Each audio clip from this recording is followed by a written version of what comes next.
अशा पद्धतीने चालायचं. म्हणून आम्ही जे लोकांना आहे की स्वाभिमान बनवण्यासाठी आम्हाला प्रयत्न करायचे. तुम्ही प्रजासत्ताकामध्ये प्रतिनिधित्व असलं पाहिजे. ध्यान द्यायचे याला की प्रतिनिधित्व द्या. हिलाचं पालन करायला की प्रतिनिधित्व करा. तुम्ही प्रत्येक गोष्ट प्रज्ञाला सोडायला जमणार नाही. तुम्ही इथे या लागले आणि मला काय घरी बोर होता येतात नाही कोणी घेतलं नारळ पडायचे नाही तर घरामध्ये साधन आहे लागत नाही. दुपारची मी एकटं कापून करतात आणि बसायला कोण नाही तिथं थोडं ओळख पाळत म्हणून थोडं पडले म्हणून घेतात नाही तर तुम्ही प्रतिनिधित्व दिसा. कारण आपलं काय मंदिरात नाही आज आपण ठेवलं आदिवासी केलं झालं का अकुशल संग्रह जो तथागताने आपल्याला सांगितलेला आहे.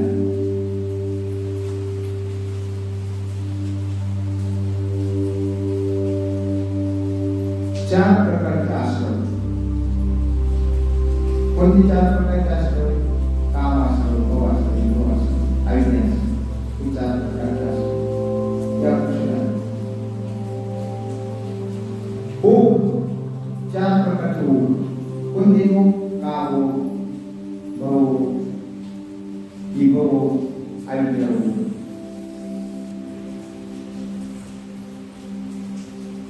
चार प्रकारच्या ग्रंथी सांगितले. काम ग्रंथी आपण पाहतो. काम, भव, विभव आणि अग्नी. त्याला शिक्षक पुढे शब्द लावायचे. ग्रंथी. ग्रंथीचे काय?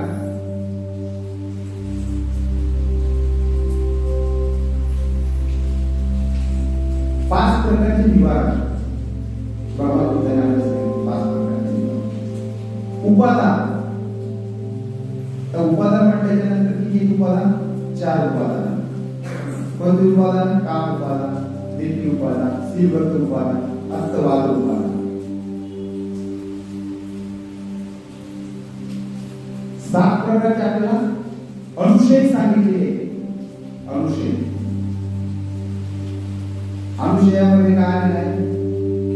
सकाळी श्रीवर्त, परामर्श, व्यापार, कामछंद,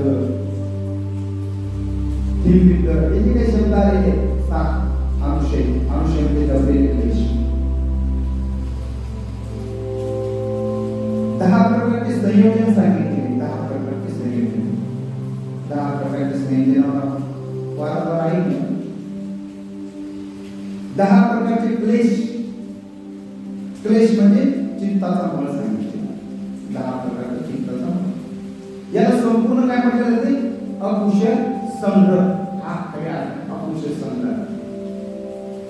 या संग्रहामधला एक भाग आपण बघू. निवारण. या आपल्याला संधिपटामध्ये दिले. निवारण आलेले संधिपटामध्ये. ते झाल्यानंतर संयोजन सुद्धा आले नाही संधिपटामध्ये. तर त्याच्यामध्ये आपल्याला निवारण. तर भगवान बुद्धांनी 5 जे निवारण आपल्याला सांगितले तर त्या 5 निवारणाचा आपण चांगला अभ्यास केला पाहिजे. खूप चांगला अभ्यास करायचा.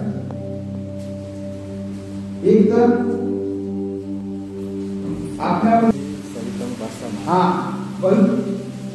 आपले कोणता वर्ग आहे? यमक वर्ग आहे ना.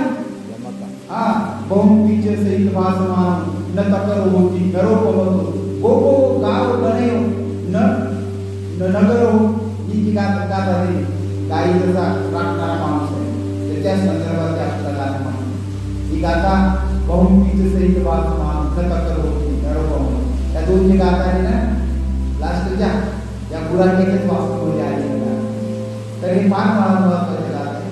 म्हणून आपण थोड्या गाथा या फक्त आपल्याला उत्साहित, उत्तेजित, प्रसन्न करणाऱ्या आहेत आणि त्या तुम्हाला त्याचं स्मरण झालं पाहिजे. या अनुषंगाने आपण त्याचा अभ्यास करा. तर आज आपण इथंच थांबू आणि तुमच्या प्रतिभांचे संकल्पाची मंगल कामना करतो.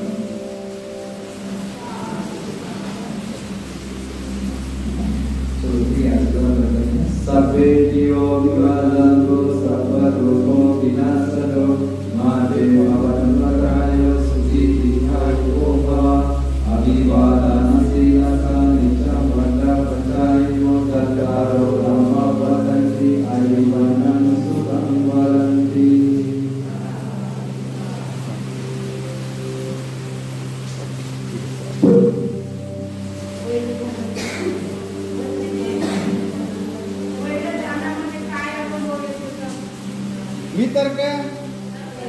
वितर्क बाजूला होतील ना, ते पहिले द्या.